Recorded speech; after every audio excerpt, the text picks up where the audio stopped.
घर घर में निवेदन करके आया, सत्संग को आइए, सत्संग को आइए। जब शाम हुआ तो एक भी आदमी सत्संग को नहीं आया। तो क्या है, मैं तो 2 महीना से इन लोगों से मिल रहा हूं, सत्संग को बुलाए एक भी आदमी नहीं आया। वो रो रो के जाके शिष्य आचार्य देव से निवेदन करता है कि दादा आपने बोले थे सत्संग करने के लिए, क्षमा चाहता हूं कि एक भी आदमी को मैं सत्संग में नहीं ला पाया। तो शिष्य आचार्य देव बोलते कि मेरा मोबाइल नंबर ले ले और बता कि ये आदमी बोला है कि आप लोगों को सत्संग में आना, फिर देख सत्संग कर, फिर क्या होता है बता। तो श्री आचार्य देव जी का फोटो और मोबाइल नंबर लेके वो गांव वाले को दिखाया कि इन्होंने बोले सत्संग में आने के लिए, इन्होंने बोले हैं। अरे ये तो हमारा बहुत बड़े मित्र है, इनको कहां से मिला तुम, हम जरूर जाएंगे सत्संग। तो उस दिन जो सत्संग हुआ, पूरे गांव में एक भी आदमी नहीं बचा, सब लोग सत्संग में आए और आके देखिए तो इनका फोटो जाता, तो ये कौन है। जब उनको पूरा सत्संग खत्म हुआ, पता चला कि ये श्री ठाकुर जी के चतुर्थ 4th जनरेशन है, श्री आचार्य है। लेकिन कभी वो अग्राधिकार का फायदा नहीं उठाया कि मैं सत्संग का आचार्य हूं, मैं श्री ठाकुर अनुकूल चंद्र चक्रवर्ती का पोता हूं। उसका अग्राधिकार तो फायदा नहीं उठाए। उसके बावजूद भी इतने सारे लोग आए। आप यूट्यूब में मारिएगा, वो हिमाचल का सारे लोग उस दिन दीक्षा लिए। दीक्षा लेने के बाद देवघर गए। उस दिन मैं देवघर में प्रेजेंट था। तो जो भजन कीर्तन हुआ ये हिमाचल स्टाइल में, वो यूट्यूब में कल आप डालेगा हिमाचल गुरु भाई देवघर, आप देखिएगा इसमें कितने हिमाचल से लोग आके आचार्य देव से मिले। इसका मतलब क्या है, हमको अंदर से सत्संग का जो मेन ऑब्जेक्टिव है, to thrust man in mankind. Thakur ji को जो पूछा गया था कि आपका इतने सारे सत्संग होता है, बड़ा सत्संग होता है, हजार डिवोटी आते हैं, तो आपका खर्चा क्या है, इनकम क्या है, एक्सपेंसेस क्या है। ठाकुर जी बोले इतना बड़ा सब इतना आसानी से बोले कि आज तक कोई फिलोसोफर, कोई स्पिरिचुअल गाइड नहीं बोला कि love is my expenditure and man is my income. सोचिए, love is my expenditure and man is my income. मतलब लोग जो है मेरा एक कमाई है और प्यार जो है मेरा खर्चा है। ये कितना सिंपल है, लेकिन आज तक किसी ने नहीं बोला। सोचिए, अमेरिका से हाउजर मैन करके बहुत बड़ा डिवोटी ठाकुर जी के पास आए थे, क्रिश्चियन थे। आगे देखे कि ठाकुर जी का हाइट 6.5 फुट था और बाइबल में जो लिखा हुआ था, कौन सा पेज में लिखा हुआ था, ठाकुर जी बोल देते थे। जो समझ में नहीं आता था वो ठाकुर जी को पूछते कि ठाकुर जी इसका मीनिंग क्या है, तो ठाकुर जी समझाते थे। He found Jesus Christ in Shri Thakur. और जाते समय बोले कि ठाकुर जी आप बोलिए, मैं अमेरिका जा रहा हूं, लेकिन मेरा एक रिक्वेस्ट है कि in America our hearts are broken and minds are barren, you please come to America, you are the only solution। America में हम लोग का माइंड जो है बैरन है, हार्ट्स ब्रोकन है, मतलब कोई दिल नहीं, कोई इमोशन नहीं, कोई फैमिली नहीं है, हम लोग इमोशनली ब्रेकडाउन है, हम लोग सफर कर रहे हैं। You are the only solution, तो आप अमेरिका आइए। ठाकुर जी बोले कि मैं तुम्हारे साथ हूं, जाने का जरूरत नहीं है, तुम चिट्ठी लिखना। लास्ट में बोलते हजर मैम कि आप मेरे को बता दीजिए कि आपका जो पूरा इतना बड़ा फास्ट फिलोसफी है, मैं इतना याद नहीं कर पाऊंगा, आप मेरे को एक सेंटेंस में बोल दीजिए, मैं उसी को लेके जाऊंगा। उसी से ठाकुर बोलते हैं बी कंसेंट्रिक, एक सेंटेंस में 2 शब्द, तो बी कंसेंट्रिक मतलब केंद्रायित हो जाओ। To home that you are living idea, जीवंत आदर्श जो श्री ठाकुर जी है, जिससे हम बात कर सकते हैं, अपना समस्या का समाधान ले सकते हैं। और फिर जाते समय रोजर मैन बोल रहे हैं कि मैं जहां पे स्पिरिचुअल ऑर्गेनाइजेशन में जाता हूँ, लास्ट में मैं मेरा डॉलर डायरी लेके जाता हूँ, डॉलर चेक लेके जाता हूँ, चेक लेके आता हूँ। आप बोलिए ठाकुर जी कितना देखेगा। ठाकुर जी बोले कि मेरे को हॉजर मैन चाहिए, उसका पैसा नहीं चाहिए। तो हॉजर मैन स्टार्टेड क्राइंग कि पहली बार एक जगह देखा जहां पे मेरा चेक को कोई नहीं देख रहा है और माँ का जैसा प्यार, माँ से ज्यादा प्यार मेरे को मिल रहा है। इतना सारा प्यार आपके पास कहां से आता है जो हमारे पास नहीं है।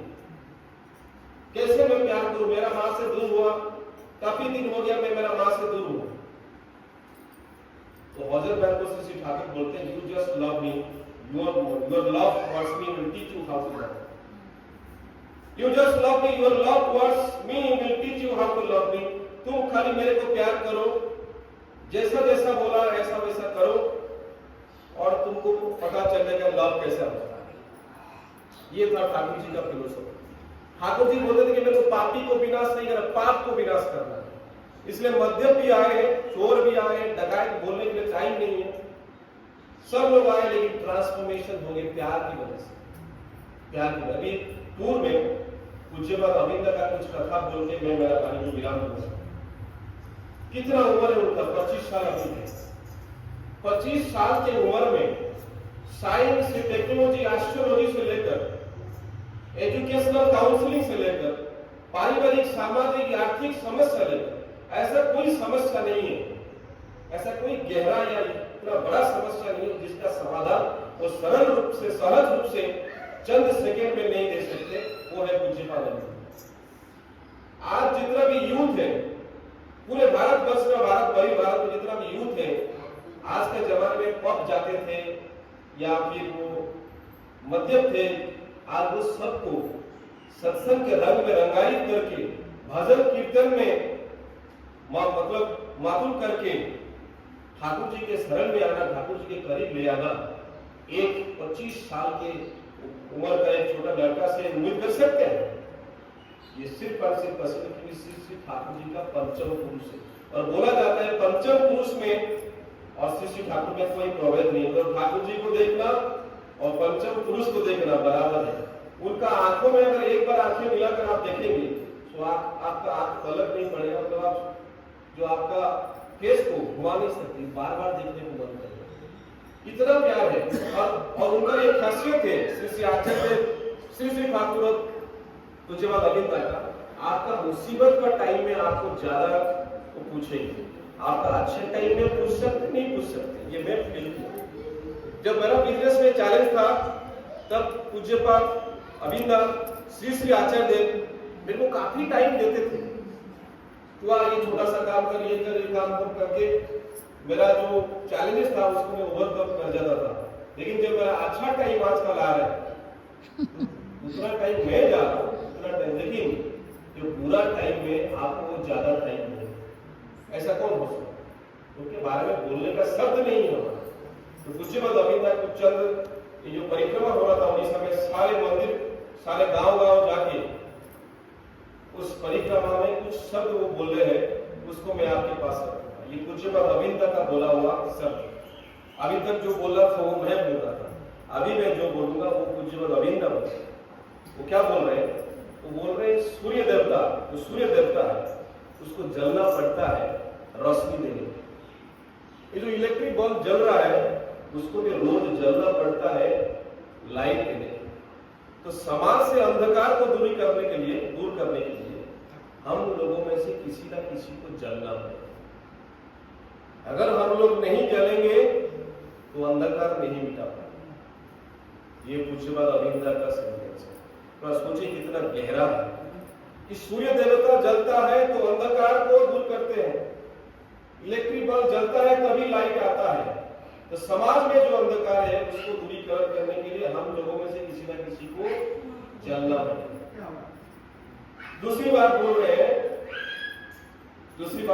हैं कि रावण, आज तो रामनवमी है, तो याद आया मेरे को उसी से कि रावण किसका भक्त थे? बड़ा पंडित थे, ब्राह्मण थे, किसका भक्त थे? शिव भगवान थे। और हनुमान कौन है? भाई साहब बोल रहे थे हनुमान जी का बड़े भक्त है। तो हनुमान जी कौन है? शिव जी का। अच्छा जरा सोचिए, हनुमान जी जब रावण जी के मतलब लंका में पहुंचे तो रावण उनको पहचान में क्यों असुविधा हुआ? पहचान नहीं पाया, उल्टा उनको आग लगा दी उनके शरीर में। तो कोई भक्त जो है अपना भगवान में शरीर पे आग लगाता है, रावण क्यों किया? आप जवाब दीजिए, क्यों किया?